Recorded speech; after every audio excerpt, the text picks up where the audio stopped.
La Fabrique Audio présente La Petite Histoire. www.lafabriqueaudio.com. Aujourd'hui, nous allons parler de la véritable histoire de l'auberge de Peyrebeille. Vous savez, cette auberge qui a appartenu à un couple qui a inspiré le célèbre film sorti en 1951 avec Fernandel et qui a d'ailleurs eu droit à son remake, c'était en 2007. Il s'agit de L'Auberge Rouge. À l'origine de ces films, c'est une véritable affaire criminelle qui date de 1831 et qui met en scène un couple d'aubergistes, Pierre Martin et Marie Bresse, ainsi que leur domestique, Jean Rochette, tous trois accusés de tuer leurs clients qui venaient à l'auberge, et tous trois finiront donc la tête tranchée par la guillotine. Ah ouais, Quelle histoire ça aussi. Salut tout le monde, bienvenue dans un nouvel épisode de La Petite Histoire. Je suis Florent Mounier, j'ai coécrit cette histoire avec Alina de Brocéliande. Vous écoutez La Petite Histoire qui est produite par La Fabrique Audio et qui est mixée, réalisée par Sébastien Girard. Vous nous retrouvez sur le www.lafabriqueaudio.com et puis sur les réseaux sociaux de La Petite Histoire. On est sur Twitter, Insta, Facebook, allez-y, lâchez-nous vos commentaires et on tâche de vous lire très régulièrement. On vous fait même des coucous dans cette petite histoire. Aujourd'hui, je vous invite donc à découvrir l'histoire glaçante d'un couple d'aubergistes ardéchois qui auraient pris, selon les dires de certains, un malin plaisir à tuer leurs clients qui venaient passer la nuit dans leur auberge, dans la petite bourgade de Larnas, située en Ardèche, un petit village perché à 1260 mètres d'altitude. Nous sommes donc en France, au milieu du 19e siècle, dans la campagne ardéchoise, avec un couple de fermiers qui viennent se marier. Et leur rêve, c'est tout simplement d'ouvrir une auberge. L'histoire commence bien donc. Ils sont heureux, ils ne sont pas bien riches, mais ils vont tout de même devenir propriétaires d'une auberge. Et donc avec eux, ils vont prendre un employé, Jean Rochette, celui qu'on surnomme dans toute la région Fétiche. Ça, c'est son surnom officiel. L'histoire semble bien démarrer, sauf que le rêve va vite se transformer, vous allez le voir, en cauchemar. Enfin, surtout pour celles et ceux qui vont s'arrêter à l'auberge. On dit que 53 personnes se seraient arrêtées dans cette auberge et y auraient perdu la vie. Oui, ça c'est ce qu'on raconte, mais l'histoire est peut-être tout autre.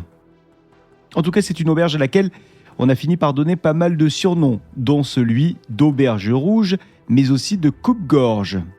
Arrêtons-nous pour commencer sur cette date très importante pour cette histoire du 26 octobre 1831.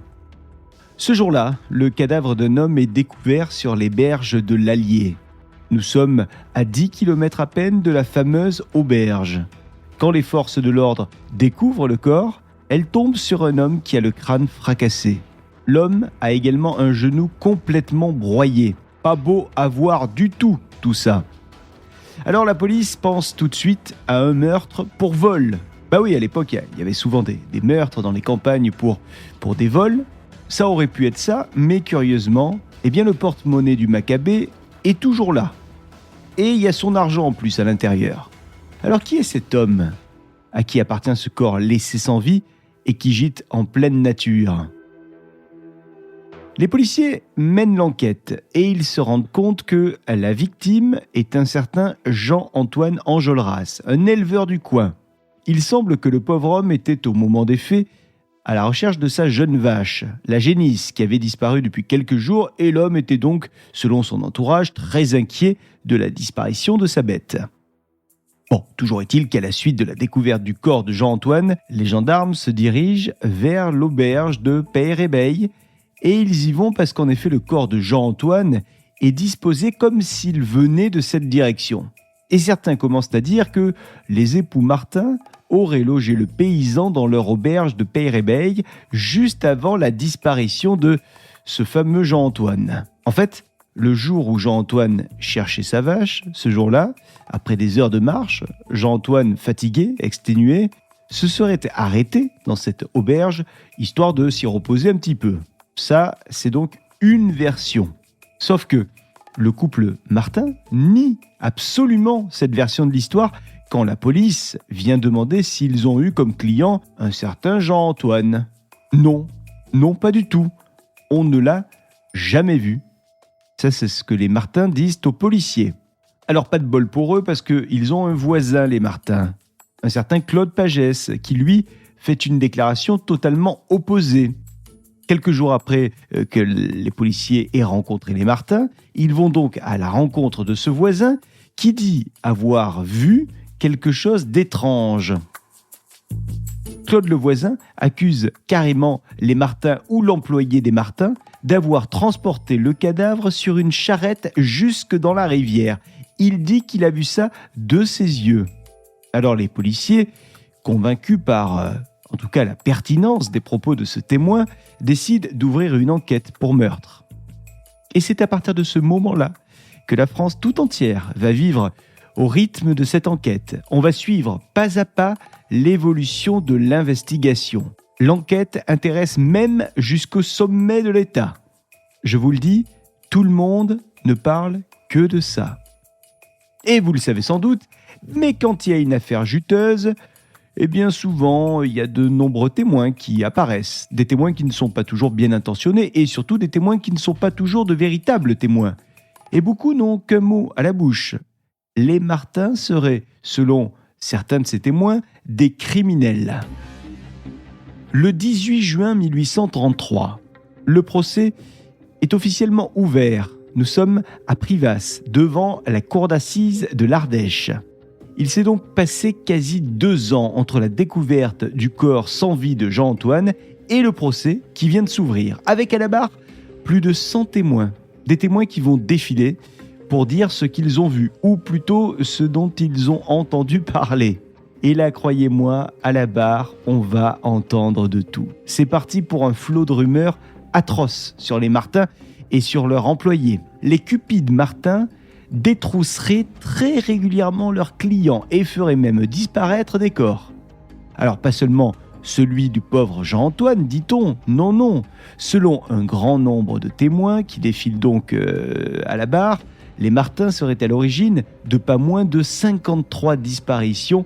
Et en plus de ces disparitions, les Martin seraient aussi à l'origine de plusieurs tentatives d'assassinat ainsi que de vol.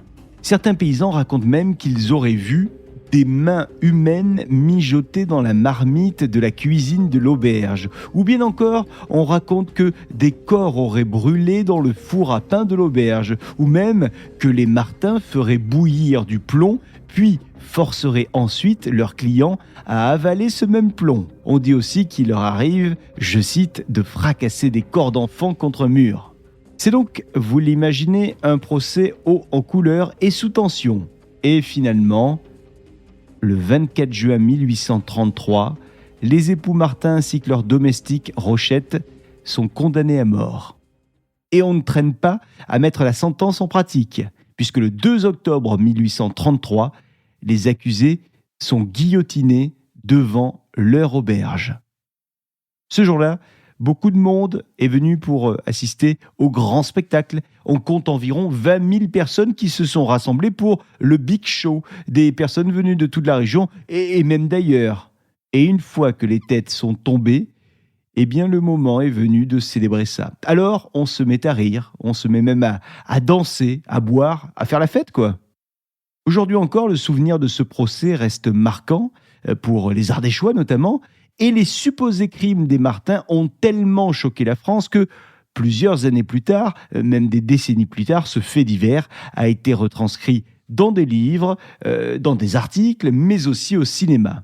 Par exemple, en 1886, c'est le journaliste Paul d'Albini qui a écrit un ouvrage intitulé « Le coupe-gorge de Peyrebeil », ouvrage dans lequel il clame non pas l'innocence des Martin, non, mais plutôt leur culpabilité. Alors ce n'est qu'en 1922 qu'un avocat, Joseph Malzieu, avance lui pour la première fois l'hypothèse de l'innocence des Martin dans cette fameuse affaire qui a fait couler beaucoup d'encre. Alors les aubergistes étaient-ils coupables ou étaient-ils innocents ? Eh bien, en 1997, René Adjemian, qui est un éditeur qui est installé à Valence, publie dans un même ouvrage la version à la fois de l'avocat, Malzieu, et celle du journaliste d'Albini. Et il a même organisé un vote des lecteurs qui ont donc eu la version de la culpabilité des Martin et la version de l'innocence des Martin. Ces lecteurs qui doivent donc voter, et ils finissent par voter à 50% pour coupable et à 46% pour innocent. Le reste, 4%, ne se prononce pas. C'est donc la culpabilité qui l'a emporté dans ce Vox Populi. Ce qui est par contre une réalité, c'est que les Martin et leurs domestiques ont été finalement condamnés sans aucune preuve. Ça c'est sûr, il n'y a jamais eu d'aveu même. Et d'ailleurs, à l'époque, la médecine légale n'en était qu'à ses balbutiements et donc on ne sait vraiment rien des réelles causes de la mort de Jean-Antoine, retrouvé donc avec son genou broyé et son crâne fracassé. Les enquêteurs n'ont pas été capables, à l'époque, de déterminer ni la date ni la cause du décès. Si bien que beaucoup disent aujourd'hui qu'il s'agit d'une affaire scandaleuse au niveau juridique, avec une justice qui avait été menée par l'opinion publique, au lieu de ne s'intéresser qu'aux faits, rien qu'aux faits. Et certains voient même dans cette affaire, plus qu'une erreur judiciaire, un complot politique. Le couple Martin aurait en fait partie du clan de royalistes. Il faut savoir qu'en Ardèche, depuis 1815, il existait des foyers de royalistes que la justice souhaitait faire arrêter. Et donc ce procès de l'Auberge Rouge aurait permis non seulement l'arrestation, mais aussi l'élimination de membres de ce clan, en l'occurrence l'élimination des Martins. Alors en ce qui concerne l'auberge, sachez qu'elle est toujours debout. Elle est même devenue au fil des années une macabre attraction touristique avec la famille Clauzon qui a repris l'affaire dans les années 50. Un hôtel de 8 chambres, une pompe à essence, une salle de restauration d'une centaine de couverts, une boutique de souvenirs avec des petits objets qui sont à la vente et puis surtout le bâtiment authentique de l'Auberge Rouge qui se visite puisque c'est désormais un musée qui est ouvert toute l'année. Et si vous faites cette visite, vous allez croiser peut-être Fétiche, le domestique Jean Rochette, qui se tient en haut de l'escalier, prêt à vous assommer. Alors, l'Auberge Rouge, fait divers sanglant ou sombre erreur judiciaire provoquée par le poids de la rumeur? Ou même, allons plus loin, est-ce que l'Auberge Rouge, cette affaire, était un complot politique? Quoi qu'il en soit, là on n'en sait rien. Le mystère reste entier pour cette affaire qui continue tout de même à fasciner aujourd'hui encore. Voilà pour cette petite histoire que j'ai eu le plaisir d'écrire avec Alina de Brocéliande. Merci de l'avoir écoutée. Si cet épisode vous a plu, la seule chose qu'on vous demande, c'est de liker, partager, commenter sur les réseaux sociaux, les plateformes de podcast. Et puis, on essaye de lire vos messages quand c'est possible dans ces épisodes de La Petite Histoire. On vous propose également de vous abonner pour être au courant de chaque sortie d'épisode sur votre plateforme d'écoute de podcast préférée. Et nous, on se retrouve dans une semaine avec une autre petite histoire. Merci à Sébastien Girard qui a mixé et réalisé ce podcast de La Petite Histoire. La Fabrique Audio présente La Petite Histoire. La Petite Histoire. Vous souhaitez devenir sponsor de ce podcast ? Contact @lafabriqueaudio.com. Ah oui, avant de se quitter, je vous rappelle que La Fabrique Audio crée des contenus audio pour les marques, les entreprises, les collectivités. On crée notamment des podcasts, mais aussi des radios d'entreprise. Si vous avez envie d'en savoir plus pour imaginer ensemble un podcast à votre image, contact @lafabriqueaudio.com, la fabrique avec un K.